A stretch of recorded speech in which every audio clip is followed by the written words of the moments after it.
Hello hi. இந்த சம்மருக்கு உடம்பு குளிர்ச்சியாகவும் சட்டுன்னு ரெடி பண்ணுற மாதிரி ஒரு பாயாசம் செய்யலாம். இந்த பாயாசத்தோட பேர் பாதாம் பிசினி பாயாசம். ஏன்னா முழுக்க இதில் நிறைய பாதாம் பிசினி தான் நம்ம சேர்க்க போகிறோம். பாதாம் பிசினியை ஓவர் நைட்டு நீங்கள் ஊற வச்சு எடுத்துக்கோங்க. எவ்வளோக்கு எவ்வளோ அதிகமாக சேர்க்குறீங்களோ அவ்வளோக்கு அவ்வளோவும் பாயாசம் நல்லாயிருக்கும். தேங்காய் பால் எடுக்கணும். ஃபஸ்ட்டு தேங்காய் பால் எடுக்கிறதுக்கு ஒரு முழு தேங்காயே எடுத்துக்கோங்க.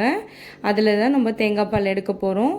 தேங்காய் பால் எடுக்கும் போதே ஒரு 10 பாதாம், ஒரு 10 முந்திரி, ஒரு ஏலக்காய் இதெல்லாம் சேர்த்து நம்ம அரைச்சி எடுத்துக்கலாம். நான் ஃபஸ்ட்டு ஏலக்காவை மறந்துட்டேன், அதனால செகண்ட் டைம் ஆட் பண்ணிட்டேன். அதுக்கப்புறம் நம்ம 2 தடவை தேங்காய் பால் எடுத்துக்கோங்க. ஸோ தேங்காய் பால் திக்காகவே இருந்தாலே ஓகே.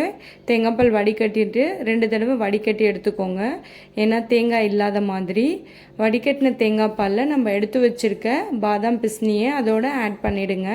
ஃபுல்லாகவே எல்லாத்தையும் ஆட் பண்ணிவிட்டு நாட்டு சர்க்கரையுமே அது கூட சேர்த்து கலந்துருங்க. நல்லா கலந்து விட்டுட்டு இன்னும் ஒரு 10 பாதாம் முந்திரியை குட்டி குட்டியாக நறுக்கிட்டு அதோடு கலந்துருங்க.